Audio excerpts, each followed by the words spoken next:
IB express news కి స్వాగతం. సంగారెడ్డిలో TGIIC chair person Nirmala Jaggareddy, municipal chair person Koona Vanitha సంతోష్లు కూన గంగమ్మ ఫౌండేషన్ ఆధ్వర్యంలో నిర్వహించిన అంతర్జాతీయ మహిళా దినోత్సవ సంబరాలలో పాల్గొన్నారు. 23 వార్డులో మహిళా దినోత్సవ వేడుకలు ఘనంగా నిర్వహించారు. ముఖ్య అతిథిగా TGIIC chair person Nirmala Jaggareddy పాల్గొన్నారు.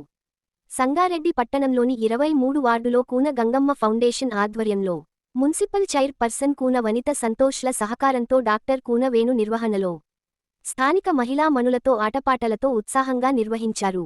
అనంతరం ముఖ్య అతిథుల చేతుల మీదుగా మహిళలకు ఘనంగా సన్మానించి శుభాకాంక్షలు తెలియచేశారు. ఈ కార్యక్రమంలో కూన గంగమ్మ ఫౌండేషన్ సభ్యులు, స్థానిక మహిళలు, చిన్నారులు పెద్ద సంఖ్యలో పాల్గొన్నారు.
సుశీలమ్మ, ఇంకా నలుగురే ఉన్నారు. మా లక్ష్మక్క, యాదమ్మ, బేదమ్మ, పద్మమ్మ. చలో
ఫ్యామిలీ దశరథ్ రాజు, శ్రీనివాస్ రాజు, రమేష్ కుమార్, సురేష్ కుమార్, కూన సంతోష్, కూన వేణుగోపాలకృష్ణ,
మరి ప్రతి ఒక్కరి జీవితంలో ఎన్నో ముఖ్య పాత్రలు పోషిస్తున్న మహిళలందరికీ అంతర్జాతీయ మహిళా దినోత్సవ శుభాకాంక్షలు. ఒక వ్యక్తి జీవితంలో స్త్రీ చాలా పాత్రలు పోషిస్తుంది. ఒక అమ్మగా, చెల్లిగా, కూతురిగా, భార్యగా, స్నేహితురాలిగా ఇలా చాలా బాధ్యతలు చేయగలరు. మరి స్త్రీలోని గొప్పతనం ఏంటంటే ఒకవైపు ఇంటిని చక్కబెట్టుకుంటూనే మరోవైపు సమాజంలో ఎన్నో పాత్రలు పోషిస్తుంది. ఆ సమాజంలో మగవారితో సమానంగా అన్ని రంగాలలో మహిళలందరికీ నా అభినందనలు, మా కృతజ్ఞతలు తెలియజేసుకుంటున్నాను.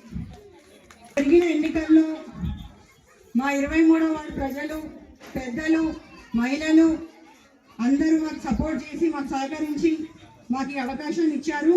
మేము మీకు ఎప్పుడు రుణపడి ఉంటాము. మీకు ఎప్పుడు ఏ సహాయం కావాలన్నా మేము అందుబాటులో ఉండి వాటిని పరిష్కరిస్తాము. మాకు ఇంత భారీ మెజారిటీ ఇచ్చి గెలిపించిన శివాజీనగర్ ప్రజలను మేము ఎప్పుడు మర్చిపోము. మరి ఈ గెలుపు మాది కాదు, శివాజీనగర్ ప్రజలందరిదని ఈ సందర్భంగా మీ అందరికీ తెలియజేసుకుంటున్నాను. నాకు ఈ అవకాశం ఇచ్చిన మీ అందరికీ ధన్యవాదాలు. గారికి మరి ఇక్కడ ఇచ్చేసిన పెద్దలకి జాతీయ మహిళా దినోత్సవ శుభాకాంక్షలు తెలియజేసుకుంటూ, మరి ఇంతమంది మహిళలు బయటకు వచ్చిందంటే దానికి ధైర్యమే అని చెప్పవచ్చు. అసలు వేణు మాట్లాడితే ఎవరు కూడా చెవులు వినపడవు నాకు తెలుసు. డీజే పాట తర్వాత మళ్ళీ పాత పాట పెడితే ఎట్లా ఉంటుందో మేము మాట్లాడితే అట్లా ఉంటుంది. కాబట్టి మహిళ అంటే ఒక శక్తి, పరాశక్తి. మన పురాణాల్లో, వేదాల్లో కూడా మనం చూసినాం, విన్నాం. దేవుళ్ళందరూ కష్టాల్లో ఉన్నప్పుడు వాళ్ళకి ఏమి చేయడానికి తెలియలే. విష్ణు, ఈశ్వర, బ్రహ్మ ముగ్గురు కూడా అర్థం కాలే. రాక్షసులు అంత విధంగా ఇబ్బంది పెడుతుంటే దేవుళ్ళకు అర్థం కాని సమయంలో అప్పుడు ఒక శక్తిని తయారు చేసిండు. అదే మనం. అంతేనా? శక్తిలో మనమే. మనలో ఉన్న శక్తి మగవాళ్ళకి తెలియదు. తెలిసినా వాళ్ళకి బలం ఉంది అనుకుంటారు, కానీ కండబలం ఉంటుంది, మనకు బుద్ధి బలం ఉంటుంది. మనం ముందే కనిపెట్టి చెప్తాం, ఏం జరగబోతుందని మనం చెప్తాం, కానీ మన మాట వినరు. ఎందుకంటే అది భారతదేశంలో ఆచారంగా వస్తుంది కాబట్టి వాళ్ళ మాట వినాలి అని మొదటి నుంచి మన పెద్దలు చెప్తూ ఉన్నారు కాబట్టి వాళ్ళ మాట వింటూ ఉన్నాం. కానీ ఈ రోజుల్లో మరి మహిళల్లో కూడా అన్ని రంగాల్లో వెళ్ళడానికి అవకాశం కల్పిస్తుంది ప్రభుత్వం కూడా, చట్టాల్లో కూడా ఉంది కాబట్టి మనకు ధైర్యం వచ్చింది.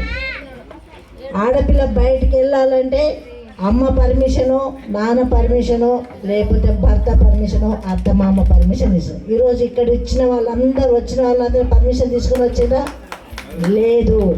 అదే మన ఈరోజు మార్పు అనేదే అది. ఇది మనం ఎవరు చెప్పవసరం లేదు.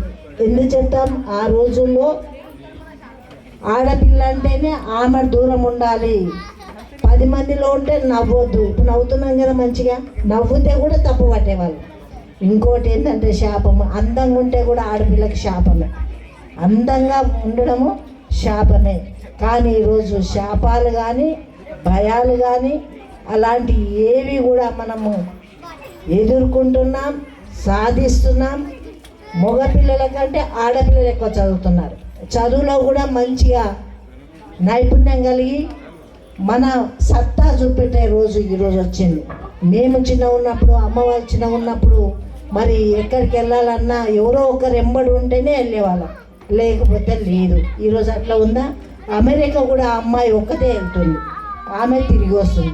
అంత శక్తి, అంత ధైర్యం మనకు ఉంది అనేది ఇప్పుడు మనం తెలుసుకున్నాం. కాబట్టి ఈరోజు ఇంత ఆనందంగా ఉంటే ఎంతోమంది మన కోసం సమాజంలో పోరాటం చేసి వాళ్ళందరూ మనమందరం కూడా ధన్యవాదాలు తెలియజేయాలి. ఆ మహాన్ రాణులందరూ కూడా మనం రుణపడి ఉన్నామనే భావన మనలో రావాలి.